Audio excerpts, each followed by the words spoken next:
Amen. Amen. Merci à Dieu pour ce bon programme. Je suis béni. J'ai écouté les chants de cantiques, les témoignages. Cela faisait beaucoup de bien à mon cœur. Quelle grâce de servir Dieu.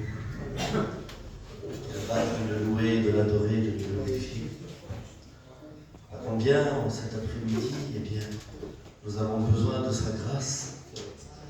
Nous avons besoin de son amour, de sa puissance, de son onction, de son autorité. Vous savez, lorsque j'ai reçu le flyer que les frères m'ont envoyé, j'ai vu un programme merveilleux.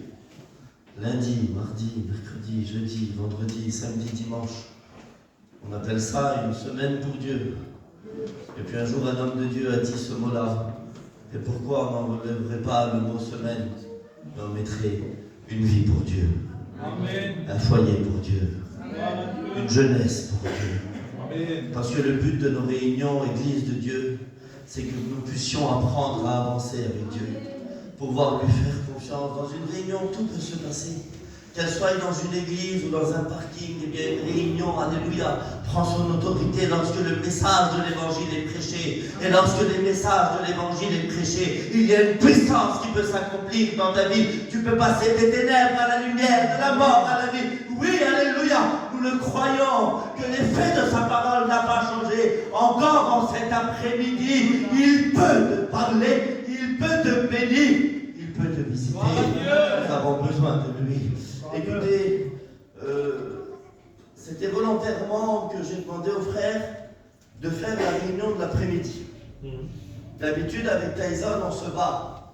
C'est toi qui prêches, c'est toi qui prêches, c'est toi qui prêches. Mais là, volontairement, je lui ai demandé, je dis Tyson, j'aurais aimé que tu fasses la réunion du soir, je voudrais faire la réunion de l'après-midi. Je sens un mot de Dieu dans mon cœur. Et je voudrais vous le partager. Je voudrais prendre la liberté. Moi, je ne suis pas un garçon qui prêche beaucoup. Mais je voudrais vous dégager le message que Dieu a mis dans mon cœur. Je sais que l'église de Montebello est une église bénie. Je sais que le peuple de Montpellier est un peuple qui aime Dieu. Mais je voudrais vous dire ce mot-là, alerte à la vigilance. Parce que même si tu es béni, le diable, eh bien, tu deviens son ennemi public numéro 1. Même si ton église, elle prie, je m'adresse aux chrétiens, aux chrétiennes, aux baptisés, aux engagés, aux candidats. Je m'adresse à toi, jeune garçon, jeune fille. Aujourd'hui, nous avons un ennemi. Cet ennemi, c'est le diable. Et il rôde comme un lion rugissant, cherchant qui se laissera dévorer. Mais en cet après-midi, nous voulons nous revêtir des armes qui descendent du ciel pour pouvoir nous combattre et pour pouvoir nous gagner. Alors, on va fermer nos yeux un instant. Et puis, on va prier le Seigneur. Et puis, je vais demander à l'ancien Gagou qui puisse prier le Seigneur pour moi. Seigneur, c'est vrai que tu nous aides. Amen. Alors, je vais rentrer dans le message comme ça. Je ne sais pas si des fois vous regardez la télé, BFM TV surtout. En ce moment, il y a une alerte. C'est qu'il recherche un homme, un détenu qui s'est évadé. Vous avez vu un petit peu les informations. Et lorsqu'on affiche la photo de cet homme, il y a marqué alerte, danger. Parce que cet homme est dangereux. Des fois, il y a marqué alerte, enlèvement, parce qu'il y a des gens mal intentionnés qui vont bien faire des enlèvements, voler des enfants. Alors, souvent de fois, on met leur photo et on écrit alerte, enlèvement. Et bien souvent de fois, il y a écrit alerte, attentat, dans des périodes difficiles où le peuple est un petit peu agité, il y a des attentats, et sur la télé, eh bien, les informations nous indiquent alerte, attentat. Mais en cet après-midi, à l'église de Montebello, il y a une information qui descend du ciel.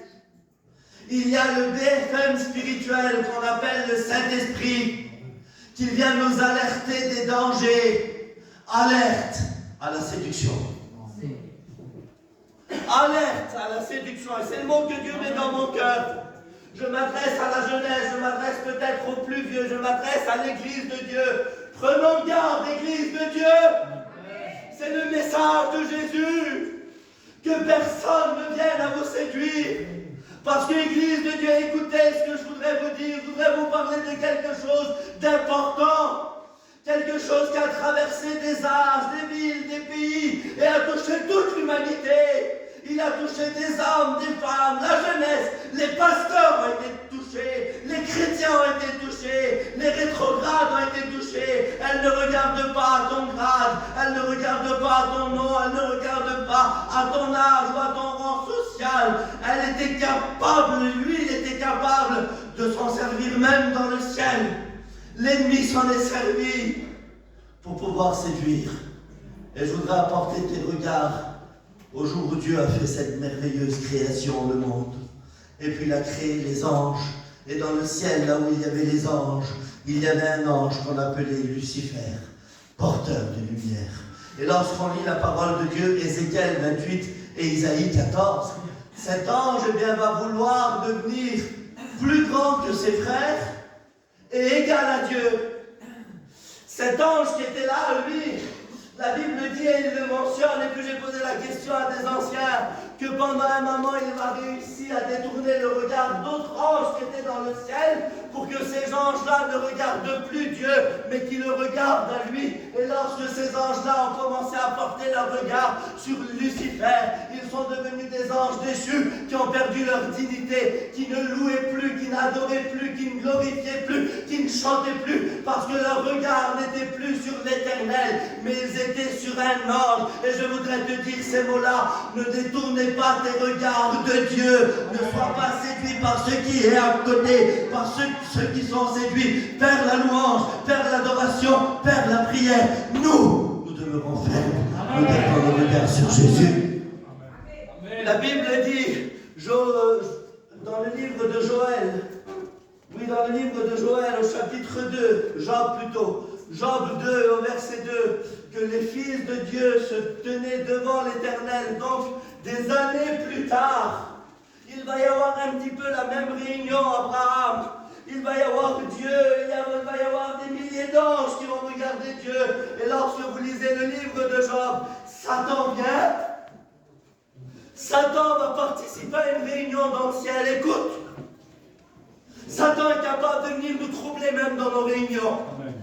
Même quand tu pries, même quand tu es chez toi, même quand tu as le foulard à la tête. Et la Bible dit ce mot-là. Écoutez, qu'à ce moment très précis, les anges n'ont pas détourné leur regard. Parce que s'il y en a qui se sont fait rouler avant, maintenant ils le savent, ils ne se font plus rouler. Leur regard est sur l'Éternel.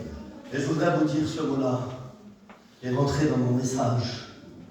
Ne détournons pas nos regards de l'Évangile. Ne détournons pas nos regards de l'amour de Dieu, de la présence de Dieu. Parce que l'ennemi va tout faire qu'il nous séduise. Il va tout faire pour qu'on puisse détourner nos regards et qu'on ne regarde plus sur Dieu, mais qu'on regarde sur lui. Vous savez comment la Bible l'appelle? On l'appelle le séducteur. Alors écoute-moi. S'il a réussi à semer son troupe, sa zizanie dans le ciel, il est capable de le semer dans l'église. Il est capable de le semer dans la mission, dans des conventions. Il est capable de le semer dans des maisons de prière. Et la Bible va dire qu'un jour Dieu va créer l'homme et la femme. Et il va les poser dans un lieu qu'on appelle le jardin d'Éden. Lorsque tu lis la Bible, c'est le plus bel endroit du monde. Il y a tout ce que l'homme avait besoin. Il y a tout ce que la femme avait besoin. Église de Montebello, Éden était un lieu pour Adam et Ève. Mais la Bible dit que le serpent était l'animal le plus rusé des champs que l'Éternel Dieu avait créé. Et lorsqu'il va se diriger vers cette femme qu'on appelle Ève, il va commencer à lui parler. Et il va commencer à la troubler avec un message persuasif. Je peux vous dire un mot, ne soyons pas séduits par des messages à l'eau de rose. Amen. Ne soyons pas séduits à ce qui nous attire pour nous éloigner de Dieu. Amen. Ne soyons pas séduits par ce qui va nous déloger de là où Dieu nous a placés. Ne soyons pas séduits à ce qui va nous emmener là où Dieu nous a interdit. Dieu avait dit à l'homme et à la femme de ne pas aller près de l'arbre, mais la Bible dit que quand le serpent vient leur parler, avant de les emmener, il va leur faire porter ses regards. Vous savez, des fois on n'y va pas, mais on le regarde. Vous savez, des fois, j'y suis pas allé, oui, mais tu as compris. Oui, mais j'ai rien fait, oui, mais tu l'as voulu. Pourquoi tu l'as voulu? Parce que tu as été séduit. Vous savez pourquoi aujourd'hui on appelle les gens des rétrogrades? Parce que la séduction les a touchés. Parce que la séduction les a attirés. Vous savez pourquoi des pasteurs abandonnent le ministère? Parce que le monde les a attirés. Vous savez pourquoi des chrétiens baissent les bras? Parce que la séduction est tellement forte. Elle a une telle puissance dans le monde qu'elle peut te prendre ce que tu as de plus cher. Église de Montebéro, ne sois pas séduit, demeure ferme. Lorsqu'il va lui parler, il va lui dire un mot. Il va dire ce mot-là, écoutez. As-tu remarqué l'arbre? Comme il est agréable à la vue, bon au goûter, et capable pour ouvrir l'intelligence. Et à un moment, il va même lui dire que si tu y manges, tu ne mourras pas. Alors s'il avait prêché, quel message? Il va nous parler de ce qui est beau, ce qui est bon et ce qu'on mange et qu'on ne meurt pas. Eh bien, ne soyons pas séduits par des messages comme ça. Ne soyons pas séduits à l'attirance visuelle et à ce qu'on mange. Parce que des fois, tout ce qui est beau n'est pas bon. Parce que des fois, tout ce qui est bien n'est pas bien. Parce que des fois, tout ce qu'on mange, ce n'est pas pour nous. Il y a des choses qu'on n'a pas le droit de manger. Il y a des paroles qu'on n'a pas le droit d'accepter. Il y a des lieux où on n'a pas le droit d'aller. Il y a des choses qu'on n'a pas le droit de regarder. Il y a des regards qu'on n'a pas le droit de porter. Nous sommes des chrétiens. Ne soyons pas séduits. Demeurons calmes. Regardons comme l'Éternel veut que nous regardons. Nourrissons-nous de ce que la Bible veut que son corps se nourrisse. Et puis plus que tout, il y a des choses que tu ne peux pas manger sans mourir. Parce que si tu t'approches du péché, si tu consommes du péché, tu auras péché. Même si le diable te dit que c'est rien, ne soyons pas séduits par le message à l'eau de rose. Le salaire du péché, c'est la mort. Mais le don gratuit de Dieu, c'est la vie éternelle. Alors que Dieu soit béni. Lorsque Dieu nous alerte à la vigilance d'un message séduisant, la vigilance d'une vie séduisante, et puis je dis ça, puis je pense à ça, tu sais, Abraham, je pensais à quelle capacité d'homme qu'il a, lui, pour réussir à séduire. Il arrive là, puis il dit 2-3 mots, il arrive à détrôner des anges de leur place, il arrive à parler à un foyer que Dieu a créé, adore Dieu, c'est son Père. Le jardin d'Éden, c'est Dieu qui l'a créé, alors s'il l'a fait pour des anges, s'il l'a fait pour eux, il va le faire pour nous aussi. Il est capable de nous séduire. Il est capable de nous parler de nous, les Gitans, les Roms, les voyageurs, les Catalans, les Espagnols. Il en faut pour nous rouler. On est un peuple très intelligent. C'est pas moi que tu vas prendre de l'argent, hein, c'est plutôt moi que je vais t'en prendre. On nous a appris à chiner, on nous a appris à travailler, on nous a appris à détecter. Mais vous savez quelle est je suis obligé de le dire, quelle est l'arme favorite du diable? C'est qu'il va nous séduire avec des choses qui sont presque vraies, mais qui ne sont pas vraies. Le vrai du faux. Il va nous séduire avec ce qui ressemble au vrai, mais qui n'est pas vrai. Il va nous séduire avec le presque vrai. Allez à Aubervilliers, allez à Clignancourt, venez à Paris un petit peu. Et lorsque vous allez aller voir, eh bien les frères qui font les marchés vont le comprendre. Tu vas arriver dans ces rues-là. Il va y avoir des beaux magasins. Ils vont vendre du Burberry, du Chanel, du Christian Dior. Ils vont vendre des Rolex. Et puis ils ont quelque chose pour t'attirer. Ils vont essayer de venir te voir. Et ils vont essayer de t'amadouer avant de te montrer ce qu'ils ont à te vendre. Et ils vont te parler, capable de te prendre par la main. Et capable de te dire viens dans mon magasin. Capable de discréditer ce qui a de la valeur pour te le brader à petit prix. C'est pas de cet évangile qu'on veut. C'est pas d'un évangile bradé. C'est pas d'une vie de Dieu à petit prix. Nous voulons le pur. Nous voulons le vrai. Éloigne-toi de ce qui ressemble au vrai. Approche-toi du vrai. Reste dans le vrai. Et lorsque tu connais le vrai, tu es capable de détecter le faux. Amen. Il y a des faux paix. Il y a des faux bonheurs. Il y a des faux joies. Jésus-Christ seul a dit, je suis la paix.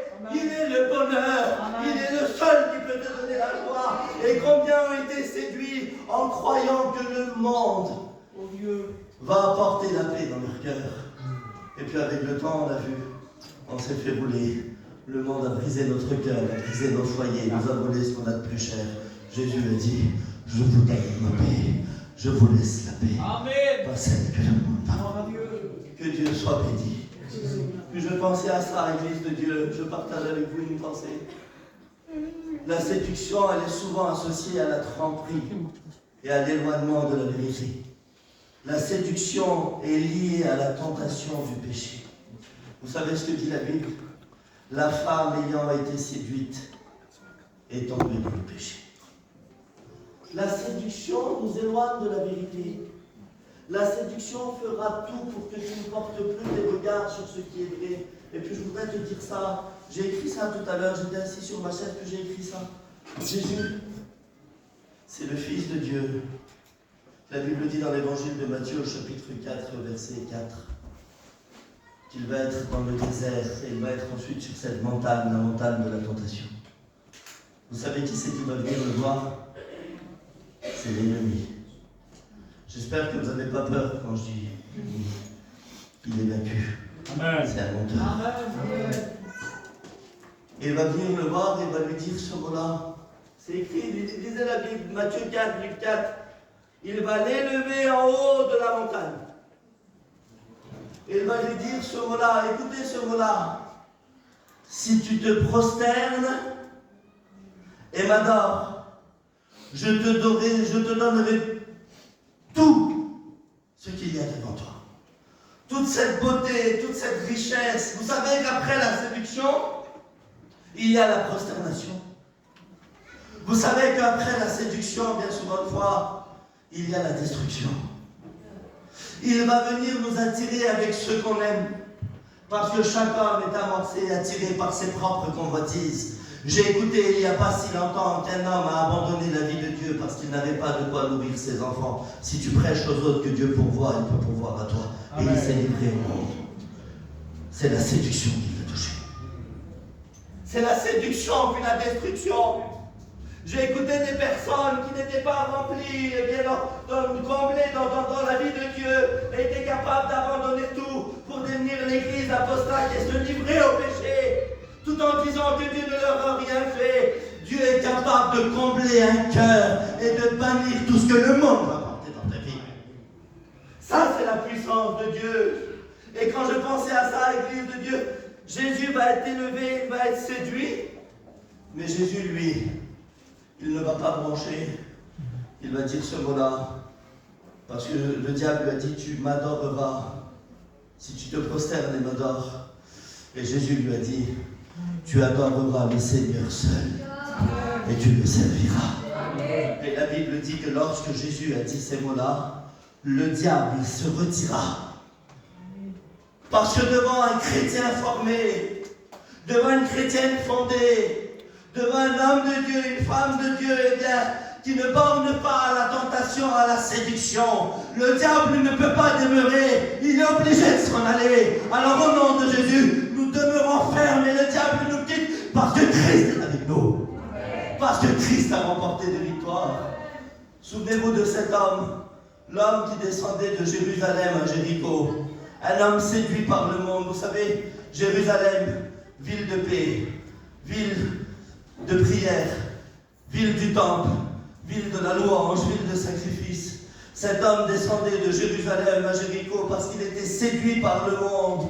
Il était séduit par la ville de lumière, la ville du parfum, la ville de la séduction. Et aujourd'hui, la séduction va déloger des hommes de prière pour qu'ils descendent.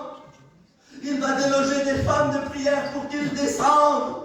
Il va déloger des hommes, des femmes de Dieu. Il va essayer de nous séduire avec ce qu'on aime, être attiré pour qu'on ne demeure plus ferme dans la prière, qu'on ne demeure plus ferme dans la louange et l'adoration. Mais la Bible dit ce mot-là, 1 Jean 4, 8. Petit enfant, ne soyez pas séduits parce que le Fils de l'homme est venu pour détruire les œuvres du diable.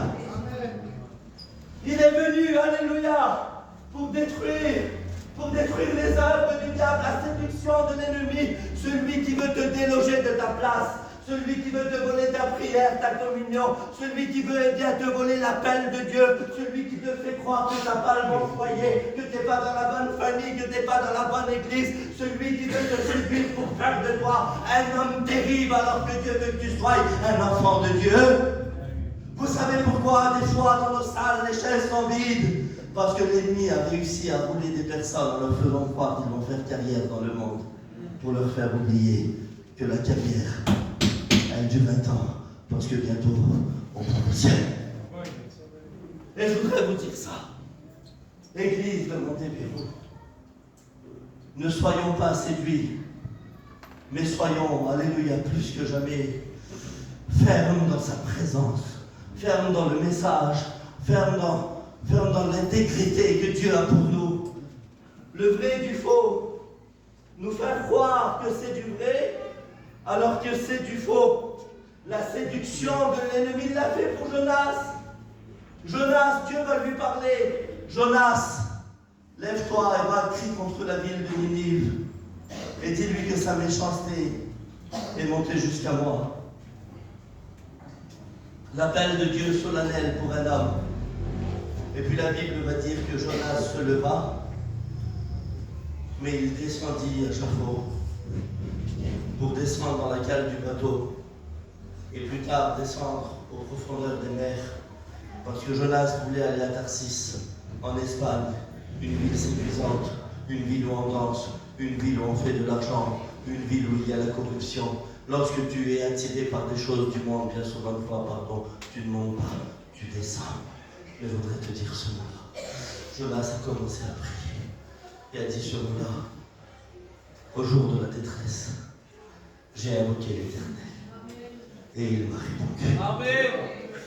Ça voudrait dire qu'il savait que même s'il s'est fait rouler, même s'il est arrivé au plus bas, même s'il ne sentait plus la présence de Dieu, même s'il était condamné par le péché, même si des puissances l'empêchaient de dormir, il savait qu'une seule prière qui allait en direction des cieux pouvait le délivrer. Pouvait le délivrer. Amen. Pouvait le délivrer. Je partage une pensée en prie, Seigneur. Le vrai du faux. Prenons garde, Église de Dieu. Un jour, écoutez, un homme va venir. Cet homme s'appelle Joseph d'Arimathée. Et cet homme va s'approcher d'un homme qu'on appelle Caïphe ou Hérode. Et il va lui demander le corps de Jésus. Joseph d'Arimathée, on ne l'entend pas, on ne l'écoute pas, on ne le voit pas. La première fois qu'on le voit, il va se présenter devant l'homme le plus puissant et il va demander le corps de Jésus. La Bible dit que lorsqu'il demande le corps, on ordonna de donner le corps. Tu ne trouves pas un peu trop facile tout ça, Abraham? Trop facile. La Bible dit qu'un jour Moïse va mourir. Un ange va combattre le diable pour le corps de Moïse. Dieu lui-même, de ses propres mains, va enterrer Moïse, parce que le peuple voulait faire de lui un idole. Mais là, le corps de Jésus, on le demande, on le donne. C'est pas un peu trop simple, ça? Église de Montebello, vous ne trouvez pas que c'est un peu trop simple, ça? Et puis quand je vois encore aujourd'hui dans la vie où nous menons, la vie où nous vivons, le diable, l'ennemi, le monde, il n'a pas peur de vous donner un Jésus mort. Il n'a pas peur de vous donner un Jésus qui ne parle pas. Il n'a pas peur de vous présenter un Jésus qui ne pardonne pas. Un Jésus qui ne guérit pas. Un Jésus qui ne te reprend pas. Un Jésus, alléluia, qui ne peut pas parler. Aujourd'hui, le monde propose ce Jésus-là, un petit Jésus qu'on met dans le coin de notre maison, qu'on met sous le sapin, qu'on prie de temps en temps, qu'on parle de temps en temps. Ça, c'est pas notre Jésus. Ça, il ressemble à notre Jésus. Ça, c'est de la contrefaçon. Notre Jésus à nous, c'est le Christ en gloire. C'est l'agneau de Dieu. Alléluia, c'est le lion de la tribu de Juda. Notre Jésus à nous, il est ressuscité, capable de guérir, capable de le délivrer. Notre Jésus à nous, la mort n'a pas pu le retenir. Notre Jésus à nous, il est vrai. C'est ce Jésus-là qu'on voudrait te proposer.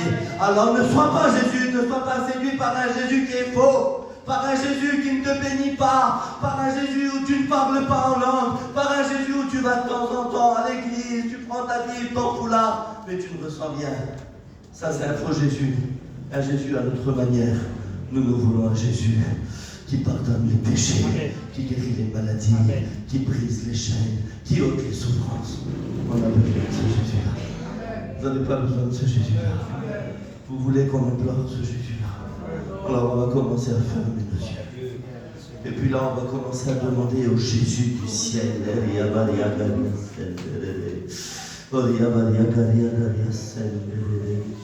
Pendant que tu as tes yeux fermés, on va commencer à demander au Jésus du ciel, celui qui est mort et ressuscité, celui qui peut tout pour ton foyer, qui peut tout pour ta maison, celui qui est capable de parler à ton cœur. Il l'a fait dans le programme, il l'a fait dans le message, il l'a fait hier dans la réunion. Alerte à la vigilance, chrétien et chrétienne, c'est à toi que je voudrais m'adresser. Ne sois pas séduit par n'importe quoi. La Bible nous appelle à rester vigilants contre les séductions, contre ceux qui ne s'appuient sur la parole de Dieu. Et nous, en restant appuyés dans la prière et dans le discernement, parce que quelques-uns, la Bible dit, abandonneront la foi pour s'attacher à des esprits séducteurs. L'évangile où tout est permis, l'évangile où tout est bien, le chrétien où il peut aller n'importe où, le chrétien qui peut dire n'importe quoi, le chrétien qui fait ce qu'il veut. Aujourd'hui, nous demeurons fermes. Nous sommes des chrétiens. L'ennemi veut nous faire ce qu'il a fait à Jésus, nous séduire pour vouloir nous détruire. Mais nous sommes des chrétiens et plus que jamais, Église de Montebéroux, demeurons fermes, alléluia. Plus de prières, plus de louanges, plus, alléluia, de la présence de Dieu. Jeune garçon, jeune fille, tu as besoin de t'approcher de Dieu parce que loin de Dieu, tu es en train de périr. La drogue t'a volé, l'alcool t'a volé, tu as des mauvaises pensées, des pensées de suicide parce que tu as été séduit par le monde. Mais Jésus est venu détruire les œuvres du diable et il voudrait t'attirer dans sa présence pour te proposer sa vérité. Il est la vraie paix, il est le vrai bonheur, il est ce que tu as besoin, il est ce que tu as besoin. Tu sais, des fois aujourd'hui, il arrive à nous séduire avec les réseaux sociaux. Les réseaux sociaux sont capables de faire montrer aux autres qu'on va bien, alors que tout va mal. Tu peux avoir plein d'amis sur Snapchat et sur Facebook et te sentir seul. Tu peux avoir une bonne situation et tu ne peux ne pas avoir la paix. Tu peux tu peux être suivi par plein de personnes, que les gens partagent tes publications, mais personne réellement ne partage rien avec toi. Mais en cet après-midi, je voudrais dire ce mot-là. Il y a quelqu'un qui t'aime. Son nom est Jésus.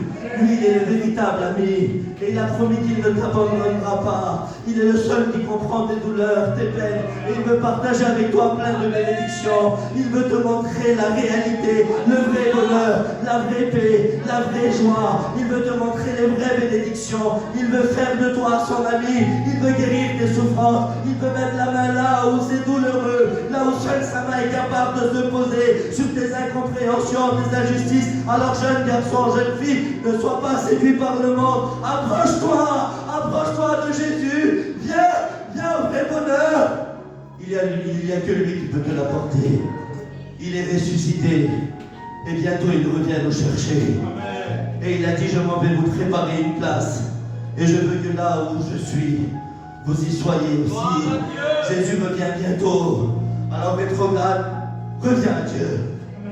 Alors toi qui as été séduit, qui as été roulé, toi qui ne prie plus, qui ne loue plus, toi qui ne viens plus à l'assemblée, toi qui ne ressens plus l'Esprit de Dieu, toi qui ne parles plus en langue, toi qui as baissé les bras, toi qui ne crois plus à l'appel de Dieu, toi qui as été séduit par les choses de ce monde, l'attirance, l'apparence, porte tes regards sur Dieu.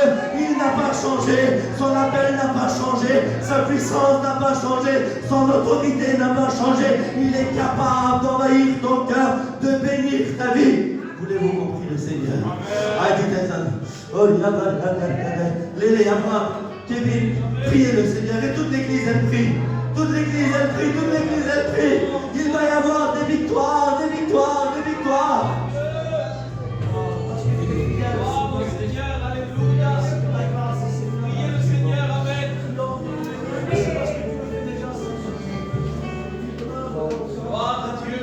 chante ce cantique en prix le Seigneur. Amen. Gloire à Dieu.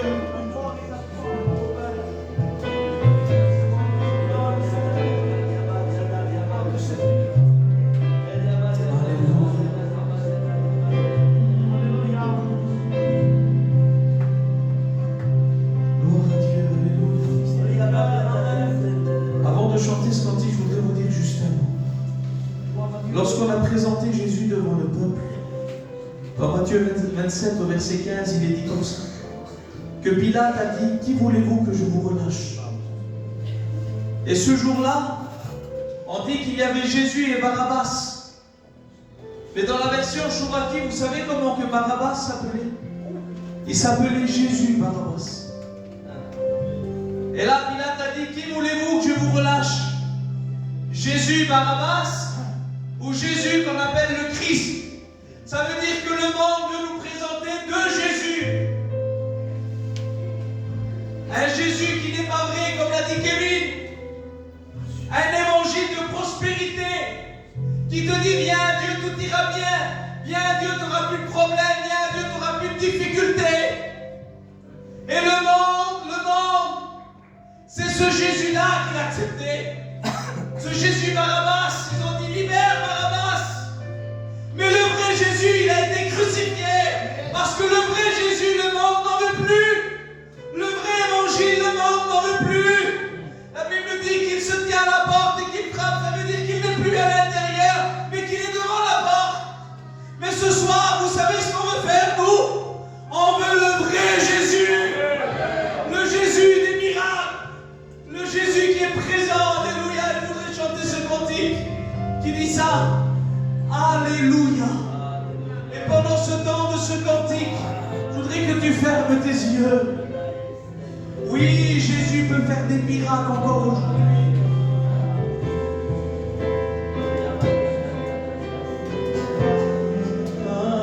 Alléluia. On le dit ensemble.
À la vie éternelle.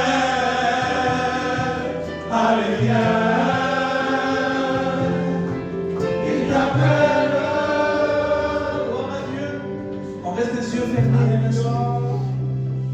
Le message va parler dans ce Vous savez, la Bible dit ça, la Bible dit celui qui est debout, qu'il prenne garde de ne pas tomber. Amen. Et si Dieu nous a parlé ainsi, c'est parce que dehors, l'ennemi nous attend. Et moi, je voudrais faire cette prière dans mon cœur. Prier pour que Dieu me préserve. Est-ce que tu voudrais que Dieu te préserve de la séduction? Est-ce que tu voudrais bien que Dieu te préserve de ces dangers qu'il y a devant toi? Afin de ne pas tomber, je voudrais vous le dire, combien de nos frères sont tombés?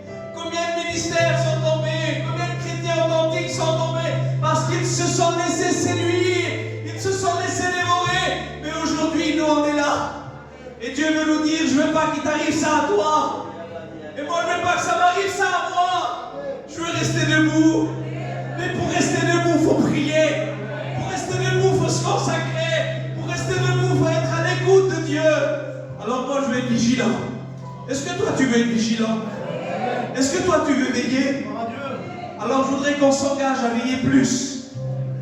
À pouvoir veiller sur notre langage, notre témoignage. Alors moi, regardez ce que je fais. Je vais prendre cette décision aujourd'hui, Seigneur. Je veux que mes yeux soient ouverts. Est-ce que tu veux que Dieu ouvre tes yeux à toi? Alors si tu as besoin qu'on prie pour toi, je ne sais pas. Si le frère Kevin voudrait faire un appel, je voudrais qu'on fasse un appel à la vigilance, à rester vigilant, à faire attention, à ne pas se laisser séduire. Alors est-ce que tu voudrais qu'on prie pour toi aujourd'hui? Est-ce que tu voudrais lever ta main et dire, moi je ne veux pas tomber, moi je veux rester vigilant. Dieu t'a vu, Dieu t'a vu, Dieu t'a vu, alléluia. Est-ce que l'on est encore? Dieu t'a vu, Dieu t'a vu, Dieu t'a vu, Dieu t'a vu, alléluia, Dieu t'a vu, Dieu t'a vu, Dieu t'a vu, Dieu te voit, alléluia. Est-ce que l'on est encore? Dieu te voit, Dieu te voit, Dieu te voit, alléluia. Je voudrais qu'on prie le Seigneur, Dieu t'a vu, ma soeur, gloire à Dieu, Dieu est là, et il veut, mes frères et sœurs, que nous soyons vigilants, et d'y veiller et prier afin de ne pas tomber, et bien dans la tentation. Eh bien j'aimerais vous dire qu'aujourd'hui, c'est des victoires qu'on remporte, des victoires avec Dieu. Je voudrais que Kevin vienne ici, qui prie pour vous. Alléluia, on reste les yeux fermés. Tous ceux qui ont levé la main, restez les yeux fermés. Toute l'église ferme les yeux. Toi qui as levé la main, lève-toi de ta chaise, je prie Dieu.